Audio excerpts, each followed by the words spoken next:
우리가 다룰 어휘에 대한 것은 강조에 대한 얘기가 있겠고요. 그리고 강조가 아닌 표현적인 목적에서 사용되는 것이 있습니다. 강조라고 하는 의미로 사용되는 의미는 이제 시멘틱하다는 얘기죠. 반면에 표현이라고 얘기되는 것은 넌시멘틱한 것입니다. 즉 의미가 없다는 얘기가 되겠죠. 이 부분을 구분해서 적용할 수가 있어야 되는데요. 예를 들어서 원문의 내용에 보게 되면 건축을 완성하는 또 다른 맞춤표는 사이니지다. 이 사이니지는 강조의 의미를 가지고 있습니다. 하여 이 작성자는 볼드체로 화면에 표시해 준 거죠. 여기서 중요한 거는 화면에 표시되는 볼드라고 하는 것은 어디까지나 표현이고요. 의미적으로 강한가, 그런 강조의 의미를 가지고 있는가를 파악을 해줘야 됩니다. 그걸 파악하는 건 디자이너가 해주면 좋겠죠. 하지만 디자이너가 볼드로 그렸다고 해서 그것이 강조의 의미를 가졌다라고 판단하는 것은 어렵기 때문에 이 내용을 읽어볼 필요가 있습니다. 그리고 말 그대로 건축이 어떤 식으로 이루어졌나 보여주는 신호들인 보통 주택보다는 상업시설에서 더 큰 위력을 발휘한다. 특정 문장을 강조하고 싶을 수도 있을 겁니다. 그래서 가장 중요하다라고 얘기하는 중요성에 대해서 얘기할 때 어떤 요소를 써야 되는지, 또는 일부 문장에 대해서 강조를 하고 싶을 때는 어떤 요소를 사용해야 되는지, 그 외에 의미는 없지만 시각적으로 다른 언어와 다른 느낌으로 제시할 때 어떤 요소를 사용해야 될지, 이런 것들을 고민할 필요가 있게 되는 것이죠. 이 구조 디자인이라는 것은 쉽게 볼 것이 아닙니다. 문맥, 내용을 확인하고 나서 내용 컨텐츠에 대해서 먼저 이해를 하고 그것을 구조화하는 것입니다. 그렇기 때문에 절대 우습게 볼 일이 아니라는 점을 스스로 생각을 하시고 개발을 하시면 좋을 것 같아요. 이 아래쪽에 있는 부분은 무엇을 사용하면 좋을까요? 인용이죠. 스튜디오 FNT라는 웹사이트에서 발췌된 글을 현재의 글에서 인용하고 있는 겁니다. 인용을 사용하려면 무엇으로 마크업했는지 기억나시죠? 바로 블록 쿼리티입니다. 그리고 이 웹사이트에 가시게 되면은 인용 내용을 볼 수 있는데, 인용 내용을 출처로 정보를 제공할 때는 citation, 사이트 요소를 사용해야 된다는 점, 우리 지난 영상에서 공부해봤습니다. 자, 이 부분을 마크업을 하면서 어휘적 마크업 요소에 대해서 좀 더 심층적 공부를 해보도록 하겠습니다. 빠르게 마크업을 하면서 이해하고 넘어가도록 하겠습니다. 먼저 이미지를 감싸려면 figure라는 요소를 사용했고요. 내부에 이미지가 있죠. img 요소가 있는데 경로는 1과 2번 이미지 파일이 되겠습니다. 각 이미지에 맞는 적절한 대치섹스를 생각을 해보도록 하죠. 이미지를 보게 되면은 정린건축문화재단 지하 1층은 집, 1층은 라운드어바웃, 2, 3층은 통이동이라고 되어 있는 이미지였습니다. 두 번째 이미지는 룸에 대한 선반이 붙어있는 벽이죠. 자, 이와 같이 마크업을 해주면 좋을 것 같고요. 이미지 요소를 피규어로 감싸놓은 상태입니다. 자, 그리고 어웨이 요소에 대해서 설명할 것인데요. 스트롱 엘리먼트, emphasize 엘리먼트, be 엘리먼트, I 엘리먼트, 이 네 가지 요소에 대해서 설명을 좀 해보도록 하겠습니다. 먼저 의미적인 요소와 그리고 의미가 없는 요소, 시멘틱 엘리먼트와 넌 시멘틱 엘리먼트로 구분할 수가 있는데요. 시멘틱 엘리먼트에 대해서 먼저 살펴보겠습니다. 시멘틱 엘리먼트의 의미 요소는 강조의 의미를 부여하는 용도로 사용이 됩니다. 화면에 보여지는 시각적인 정보보다는 의미 자체가 강조가 될 필요가 있는 것들이죠. 그 대표적으로 스트롱이 있고 emphasize가 있습니다. 스트롱이라고 하는 것은 내용이 중요도가 클 때 importance하고, 심각성은 경고를 나타낼 때 seriousness, 긴급성은 urgency 등을 강조할 때 strong 엘리먼트를 사용해야 되고요. emphasize 엘리먼트는 특정 내용이 stress, emphasize, 특정 내용의 강조에 따라서 문장의 내용이 변경이 되는데요. 그 부분을 정리해 보도록 하겠습니다. 먼저 스트롱 엘리먼트는 크게 중요성, 심각성, 긴급성 이 세 가지를 고려하시면 좋을 것 같아요. 제목 또는 캡션의 글자 중 일부를 더 강조하는 데 사용됩니다. 예를 보게 되면 제목이 있는데요. 챕터 1 연습이라고 할 수 있지만 챕터 1보다는 연습이라는 의미를 보다 강조한 것이죠. 중요성을 얘기하고 있는 부분입니다. 피규어 캡션이 있는데요. 이미지는 캡션 내용이죠. 피규어 1보다 개미 식민지 역학이라는 부분을 강조를 함으로써 다른 텍스트와 구분을 짓고 의미적 강조를 가져오고 있습니다. 즉 내용이 중요하다는 얘기겠죠. H1 요소, 제목 요소가 있는데요. 기사 글의 제목인데 꽃, 꿀벌, 꿀 이 세 가지가 중요하다, 의미적으로 중요하다라는 부분을 강조하고 있습니다. 내용이 중요한 부분이죠. 보조적인 정보의 텍스트와 구분을 짓기 위한 목표로 제목 내부에 스트롱 요소를 사용하는 걸 볼 수가 있습니다.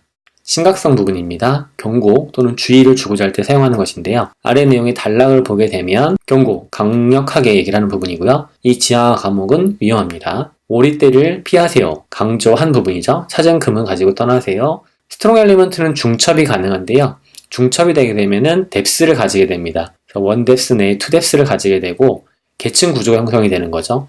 강조의 구문 내에서 다이아몬드는 사용하지 마세요. 10m 내에 있는 모든 것을 파괴할 것입니다. 라는 부분을 중첩적으로 강조를 해주는 것이죠. 그것을 사용하면 폭발할 것이며 보다는 이 부분을 좀 더 강조한 형태로 볼 수 있겠습니다. 당신의 경고였습니다. 말투에 보게 되면 경고, 오리떼를 피하세요. 다이아몬드는 사용하지 마세요. 10m 내에 있는 모든 것을 파괴할 것입니다. 이 부분이 특히 강조된 것을 볼 수 있죠. 심각성에 대한 얘기였고요. 긴급성을 보겠습니다. 긴급성은 문서의 다른 부분보다 빨리 사용자가 인식하고 보아하는 내용을 나타낼 때 사용을 합니다. 자, 리마인더 시스템인 램이 오신 것을 환영합니다. 단락이죠. 오늘 할 일은 이러합니다. 목록 중에서 첫 번째 목록에 보게 되면은 5분을 끕니다. 매우 중요하다는 얘기죠. 휴지통에 불필요한 걸 버리는 것과 세탁을 하는 것보다 5분을 끄는 게 우선시 된다. 시각적으로 두껍게 처리해서 눈에 먼저 띄게 해줄 수 있을 뿐더러 긴급하다라는 부분을 얘기해 주는 것으로 스트롱을 사용하시게 되겠습니다. 즉 스트롱 요소는 세 가지가 중요한데 내용의 중요성을 강조할 때, 내용의 심각성을 강조할 때, 세 번째로 긴급성을 강조할 때 이 같은 경우가 문맥상 있다면 스트롱 요소를 사용하시면 됩니다.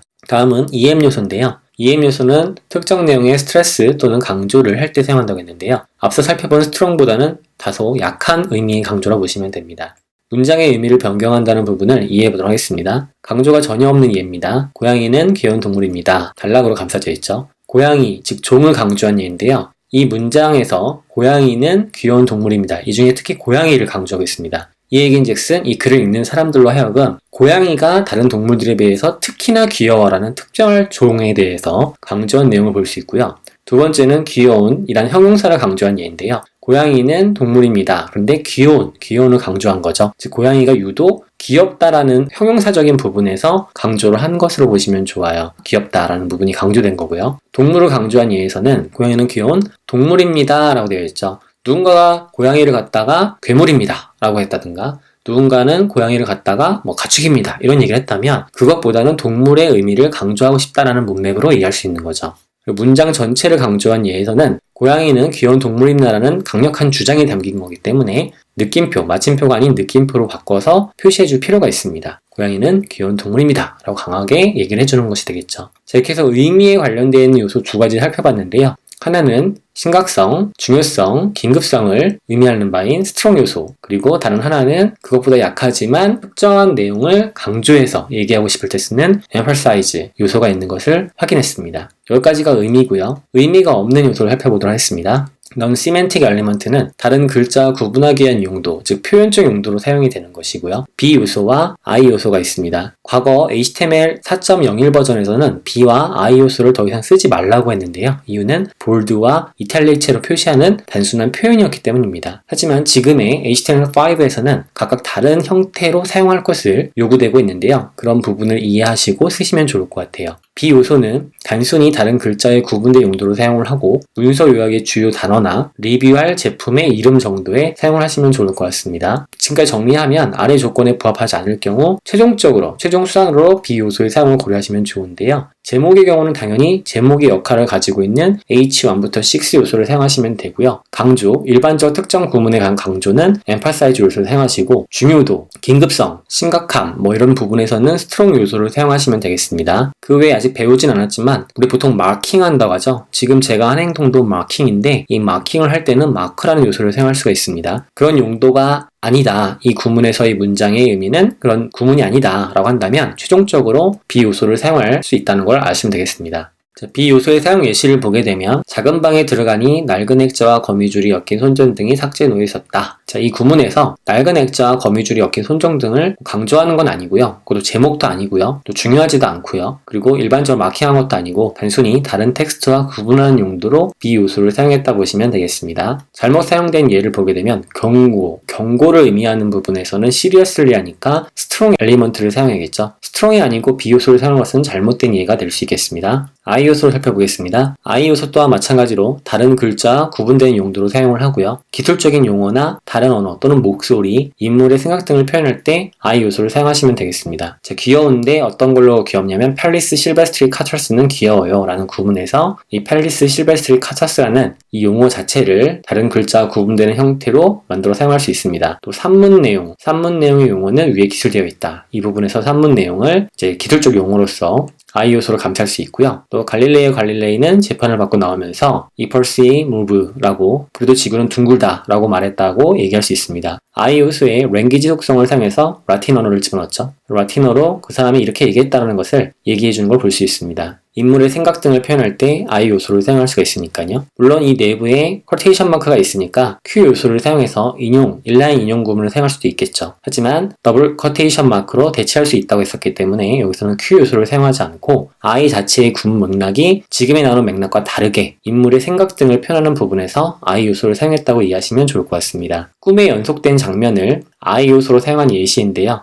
레이몬드는 잠을 자려고 했습니다. 그는 꿈을 꾸었습니다. 레이몬드는 화재 경보기 알람 소리에 눈이 띄었습니다. 자, 여기서 보게 되면 레이몬드가 잠을 자려고 했고 그는 꿈을 꾸었고 레이몬드는 화재 경보기 알람 소리를 깼다. 이런 부분들은 실제 현실의 이야기고요. I 요소를 사용해서 그 배는 목요일에 멀리 출항합니다. 그 배는 아름다운 공주 카레이를 포함하여 많은 사람들이 타고 있었습니다. 그는 그녀가 자신을 알아주기를 매일 밤낮으로 원했지만 그런 일은 일어나지 않았습니다. 마지막 날 밤 그는 용기를 내어 그녀에게 말을 걸었습니다. 이것은 꿈에 대한 이야기인 거죠. 현실과 다른 형태의 목소리, 어떤 분위기 이런 부분을 표시할 때는 I 요소를 사용하시면 되겠습니다. 자, 이렇게 해서 어휘적 요소에 대해서 의미가 중요한 strong과 emphasize, 그리고 의미가 없는 형태의 표현적 다른 언어와 구분되는 B와 I 요소를 사용을 봤는데요. strong과 B 요소는 화면에 두껍게 표시가 됩니다. 기본적으로 웹브라우저에서요. 그리고 emphasize와 I 요소는 기울여서, 즉 이탈릭체로 표현이 됩니다. 물론 이건 어디까지나 브라우저의 기본 디자인이기 때문에 CSS에서는 디자인을 바꿔줄 수가 있습니다. 그러니까 꼭 두껍게 표시하기 위해서 strong이나 B를 사용할 필요는 없고요. 보여지는 것이 전부가 아니기 때문에 의미적으로 중요하다면 두 요소를 사용하셔야 되겠고요. 의미적으로 중요하지 않다면 B 요소와 I 요소를 사용해서 구분지을 수 있다고 기억해 주시면 좋을 것 같습니다.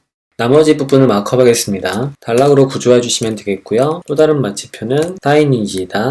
스트롱 엘리먼트로 마크업해 주시면 되겠죠. 보통 주택보다는 상업시설에 더 큰 위력을 발휘한다 라고 하는 부분에 emphasize를 마크업해 볼 수 있겠고요. 공간의 경우는 B 요소를 사용해 보겠습니다. 현재 구문에서 I 요소를 사용할 예는 없을 것 같고요. 인용 주소는 다음과 같죠. 블록 커테이션 부분이죠. 블록 커트로 감싸주고 단락으로 마크업을 해줍니다. 사이트 요소로 감싸주시면 되겠죠. 블록 커트에 사이트 속성을 사용하셔서 인용 주소를 넣어주시면 되겠습니다. 스튜디오 FNT라고 하는 사이트를 연결시키려면 앵커 엘리먼트를 사용하시면 되겠고요. 타겟 속성을 사용해서 언더바 블랭크를 사용하게 되면 새 페이지 열리게 되겠죠. 저장을 하고 웹브라우저에서 확인해 보겠습니다. 브라우저에서 페이지를 열어보게 되면 라운드어바웃, 통이동집, 그리고 룸에 대한 선반이 있고요. 아래쪽에 보게 되면은 단락이 있고 사이니지라는 단어는 스트롱으로 강조되어 있고 보통 주택보다는 상업시설에서 더 큰 위력을 발휘한다 라는 부분은 emphasize, 강조되어 있습니다. 공간이라는 것은 주변의 맥락과 구분되는 용도로 사용한 비요소를 사용한 거죠. 아래쪽에서는 인용 구문을 사용을 했고요. 그리고 스튜디오 FNT라고 되어 있는 사이트에 이동하려면 해당 링크를 클릭하시면 됩니다. 스튜디오 FNT 사이트가 로드가 됩니다. 문법 검사의 결과는 아무런 문제가 없죠. Phrasing Elements HTML 파일을 업로드했을 때 아무런 오류가 발생하지 않는 것을 살펴볼 수 있었습니다.